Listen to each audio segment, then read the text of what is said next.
Hello Virgo, and welcome to your in-depth monthly horoscope for January 2023. This is for the Sun or the Ascendant. I'm going to give you a broad outline of what to expect, but please stay with me. I will then dive deep to give you in forensic detail all the key dates and influences particularly relevant to your sign. And of course your sign is governed by Mercury.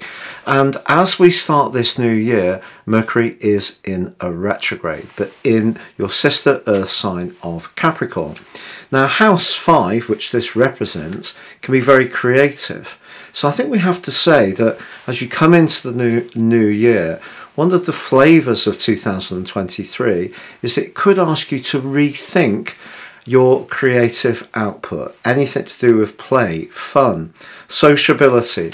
These are going to be topics that you have an opportunity to grapple with in a new and fresh way throughout the year. Now, of course, Mercury retrograde has a bit of a bad rap, and it can cause snags, delays, glitches to technology, travel, distribution, anything like that. But I feel that we have to try and use Mercury retrograde in a constructive way. So you're being pushed to think about how you can get a bit more from your talent, your flair, your artistry as we come into this new year. But also Venus and Pluto, also in Capricorn, are in a conjunction, which is very powerful and very fated. So if you're a single Virgo, I think 2023 is going to be a year of significant developments. But also, if you're involved in a relationship, the value of that relationship to you comes under the astral microscope in a big way. Now, of course, we have two lunations this month. On the 6th, we have the full moon, with the moon in its home zone of Cancer. So that's asking you to think about friendships, balancing your time management. Uranus is in the mix, so some creativity or fresh approaches to your interactions with others can bring some new energy into your situation. But on the 21st, the new moon in the sign of Aquarius is very much about discipline, structure, details. And if you will recall, Saturn has been in this part of your situation for the last couple of years and continues to be so through to the 7th of March. So lots to tell you about those two lunations, about the importance of your ruler Mercury, and much more. So please stay with me for that. But if you would like to understand what this year will hold for you personally, and ascending above this zodiac broadcast, if you give me 3 pieces of birth data of time, date and place of birth, I can give you your forecast for the year. If you order it at the end of year 2022, you get the rest of that year free. But also my special package of 30% off, you will get your life roadmap, your character analysis, which can help you to understand some repetitive patterns that may have come up in your situation, but it can also help you to seize opportunities with greater conviction. I will also, in my package, give you your 12 zodiac sign written forecast for each of the signs, which gives you something to go back to as we go through this new year. Please see the link below for more. Also, if you're new to my channel, thank you for joining me. Please click and tap on the bell notification symbol if you'd like to become a subscriber. For all ongoing subscribers, thank you so much for your support. So Virgo, your January forecast begins with the Sun, Mercury in that retrograde, Venus and Pluto all in the sign of Capricorn. Capricorn energy is very much to do with the established order, but for you, House 5 is where you can really shine. This is where you need to set your intentions in terms of your desires for the new year. So it won't just be January that particular solar return is active. If you've yet to check out your year 2023 forecast, please see that beneath this video. But what I would say is that Venus's conjunction with Pluto can give you the potential to demonstrate your talents in a very heartfelt way, because Venus doesn't just rule the sign of Libra, relationships, also rules the sign of Taurus, very much to do with money, but more sensual appreciation. Can be to do with food, for example, Taurus, but also things like intimacy. So the fifth house can be the highest form of love. So something really quite notable could be in the works for you this year. But of course, the glitches that Mercury creates also creates opportunities. So maybe around your social situation for the first half of this month, there could be some disappointments, particularly coming in from that full moon. Some last minute changes, some disruptions. But what this is teaching you is about who is really worthy of your time, attention and effort. Now on the 3rd of this month, Venus moves into Aquarius, the 6th house. This can be good if you are looking to get yourself a new job this year, but it forges a very lucky influence with Jupiter through the first week of this year. So a financial matter linked to a job could turn out to be more favourable than you might think. We are, of course, all facing some significant financial headwinds. But by the 3rd through to the 9th, the Sun is forging a really enlivening link with Uranus. Uranus has been pushing you to be much more daring over the last few years, pretty well since the start of March 2019. It did have a brief sojourn through the sign of Taurus for 5 months in 2018, but since 2019, depending on where your planets are in Virgo, so if you're born earlier in Virgo, you will have felt the influence of Uranus quite quickly.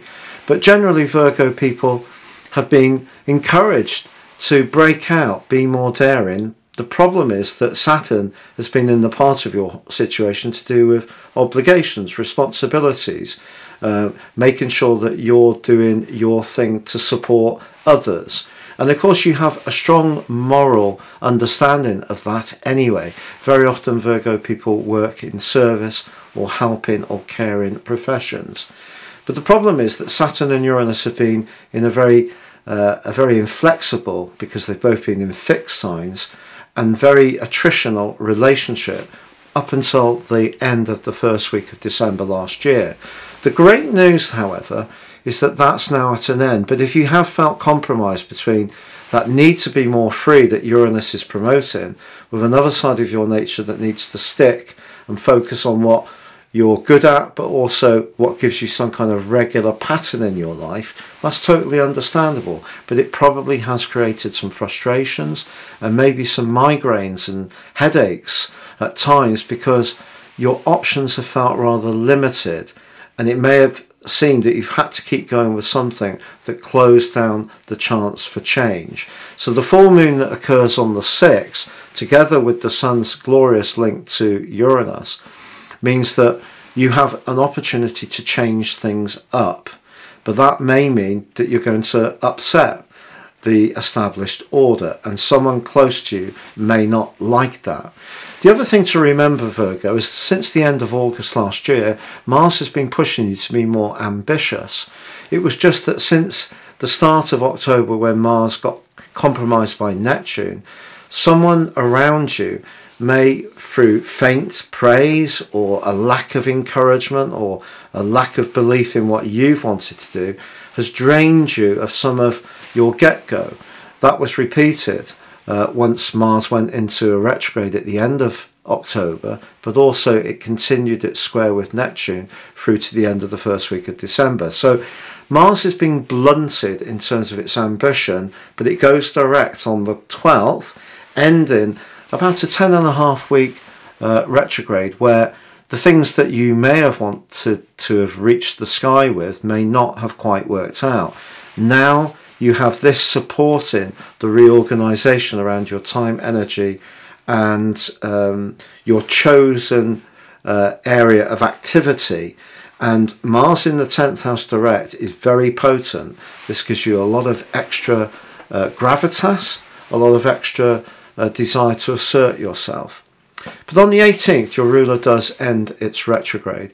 But I feel if someone has disappointed you, socially, romantically, perhaps a creative idea hasn't gone in quite the way you want, just be aware of that conjunction between Venus and Pluto, because that stays with you for the whole of the year. And because all the retrogrades this year are going to be in earth signs, except when the final retrograde, which begins in November, reverses mid-December back into the sign of Sagittarius. You get a bit of fire right at the end of the year, but all the retrogrades before that affecting your sign are in earth signs. So for you, that's house 5, house 9, and your own sign. So 1, 5, 9, what's the commonality there? It's all fire. 1 is Aries, 5 is Leo, 9 is Sagittarius. So your natural way of being is to seek actual outcomes which are tangible, because you're an earth sign. So you like to use your precision and common sense to get things that work, that we can see.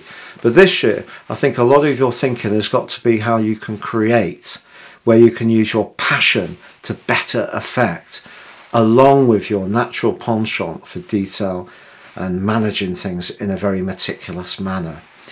Now we have on the 20th the Sun making its way to join with Venus, which moved on the 3rd, and Saturn into the sign of Aquarius, which is the sign of humanity. It's also about higher ideals, but for you it's house 6. So if you have been struggling a little bit to adhere to a New Year's resolution when it comes to health, fitness, diet, the Sun will help you to get back on track. But also the new moon, which occurs on the 21st, conjoins or is conjunct with Pluto. But Pluto is very late in your sister Earth sign of Capricorn at 28:20. So it's a disassociate conjunction, but very close. Next January, the 21st, 2024, Pluto will move into Aquarius for a much longer stay. It moves on the 23rd of March this year for a brief sojourn before returning to Capricorn. But this is a particularly fated new moon for you, because if you do want a new job, this new moon not only brings in the power and passion on transformational energies of Pluto, it also links brilliantly to Jupiter in the 8th house of your situation, money, business. So I think some kind of job offer could come for you if you're really wanting to put yourself out there in the 4 weeks following this particular new moon. So it's a bit of a catch, because Venus on the same day is parked up next to stern old Saturn. So you've got to make sure that whatever you go for, if you have an interview, do a presentation, you can deliver on what you pledge. So Jupiter can see us over-egg the pudding, over-gild the lily. How many more can I come up with? So important not to exaggerate, even if you want to put your best foot on. We all have the best side of our form, and they're quite right to project that at an interview, but I wouldn't put yourself in a situation where you actually get a role which is overwhelming for you and doesn't really suit your desire to be very efficient and effective. Uranus goes direct on the 22nd, so where you have felt a bit penned in since the end of August around breaking out, particularly with that square with Saturn, that eases. Then Venus on the 27th moves into your sector of relating. This is delicious, because Neptune has been bringing magic but also confusion since 2012, probably in equal measures. But Venus can bring some real equilibrium to the equation. Also it forges a semi-sextile to Jupiter.